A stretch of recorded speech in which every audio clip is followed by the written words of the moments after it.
Over on ITVX, arriving on Monday the 7th of October, we have another new drama series called Fight Night, the Million Dollar Heist.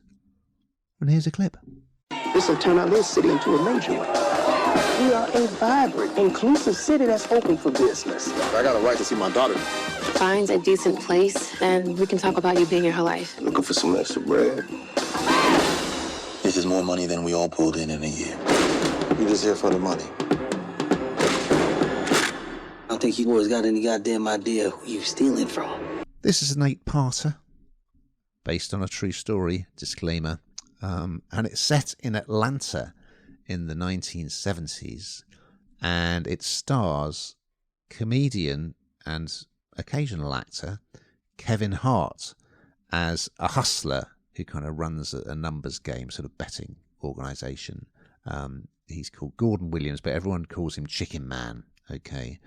And he sees a chance to kind of establish himself in the criminal underworld because Muhammad Ali is coming to town for a boxing match, and there's a lot of controversy around him because he avoided the draft and didn't want to go to Vietnam. And sort of mobsters from around the country are coming, including the big man, Frank, played by Samuel L. Jackson. And Chicken Man says, well, look, I'll organise a sort of after-fight party for all these mobsters, and, you know, I'll put on the entertainment.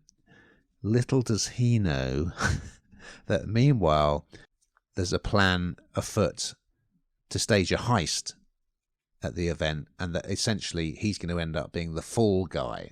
It's got a bit of a blaxploitation feel and look to it. It's also quite Tarantino-esque, I feel. You get Samuel L. Jackson at the very beginning putting a gun to someone's head and sort of quoting the Bible, which is virtually straight out of the beginning of Pulp Fiction, isn't it? So, but I like Hart as an actor. I think this is the best thing he's done. I mean, we've seen him in things like Jumanji, haven't we? I mean, he's very good at comedic roles. This is slightly different, and he's well cast because he comes across as that, you know, he's the little guy who kind of runs his mouth a bit and kind of, you know, is probably making bigger plans than he's able to pull off. But he's very convincing in it.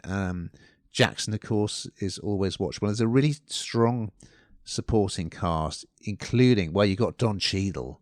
Fantastic Don Cheadle plays the local detective who is told, even though he's got a massive caseload, he's told, you know, you've got to be Ali's bodyguard. And you see Ali in it as well. You've got to be Ali's bodyguard during his visit.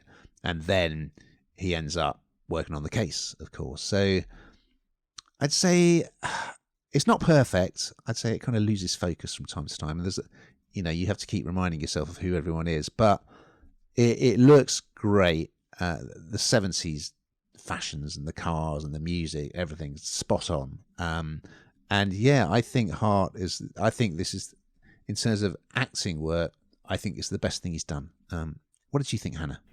Well, you mentioning the sort of 70s, you know, outfits and cars and everything, that's kind of what I was focusing on, really, because it's absolutely brilliant. It's kind of bright, isn't it? And it absolutely kind of, I don't know, it just sort of makes this whole thing. But I thought Kevin Hart was really good as well. And I think that there are areas where I would agree it kind of loses focus, and I suppose it just feels a little bit samey to stuff that we've seen before. But equally, I think he plays the part really, really well. And you kind of feel really sorry for him, because, which you sort of shouldn't as well. I find myself in that sort of difficult position, which I often do, thinking, why am I feel sorry for the real baddie? But, you know, you don't, because actually he, you know, he's trying to do something and just all goes horribly wrong because, of course, he's fraternising with the wrong people. And it's just, I mean, it's just action-packed, isn't it, really, from beginning to end. And you see a whole, I suppose, part of society or underworld that you don't really know exists that perhaps does. And for my very green eyes, it opens them, Ian. Okay.